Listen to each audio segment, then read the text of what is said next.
এ বিষয়ে আরও জানাতে সৌদি আরবের রিয়াদ থেকে যুক্ত হচ্ছেন সহকর্মী সৈয়দ আহমেদ ভুইয়া। সৈয়দ, আসন্ন রোজা ঘিরে সৌদি সরকার কি কি সুযোগ সুবিধা দিচ্ছে এবং প্রবাসীরা এই মাসটা আসলে কিভাবে পার করে থাকেন? জি, ধন্যবাদ আপনাকে। আপনি যেটি জানিয়েছেন, আসলে আপনি জানেন যে গতকাল রাত্রে কিন্তু আমরা ১ম তারাবির নামাজ পড়েছি সৌদি আরবে। আর আজকে কিন্তু আমাদের সৌদি আরবের ১ম রোজা। সৌদি রাজকীয় যে আদালত আছে তারা ঘোষণা দিয়েছে।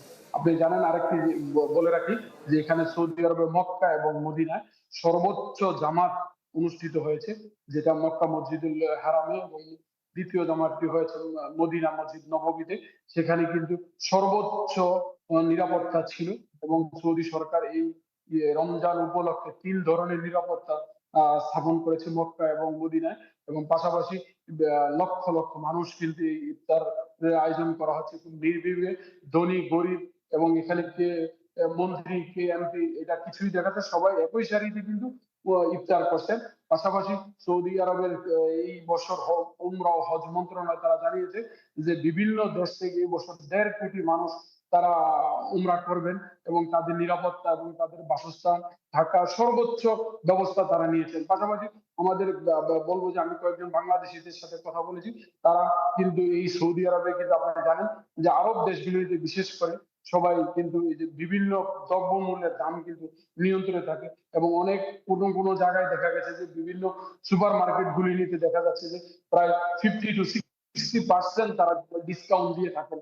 এবং এই দ্রব্যমূল্য কিন্তু তারা প্রতি 11 মাস ব্যবসা করেন, কিন্তু একটি মাস যেটা একটি বিতর্কনীয় জিনিস যেটা সৌদি আরবে বা আরব দেশগুলিতে দেখা যাচ্ছে, তারা কিন্তু কোনো দ্রব্যমূল্যের জিনিস কিন্তু দাম বাড়ে না। তারা 50 থেকে 60%, মানে 60% তারা কিন্তু ডিসকাউন্ট করে থাকে বিভিন্ন দ্রব্যমূল্যের যেদিকে। প্রবাসীরা কিন্তু আনন্দের সাথে তারা কিন্তু বিভিন্ন পার্ক আসছে, এবং তারা যার যার যে প্রয়োজনীয় নিত্য প্রয়োজনীয় জিনিস তারা কিন্তু অনেকে বিভিন্ন জায়গায় গিয়ে তাদের এটি সংগ্রহ করেছে।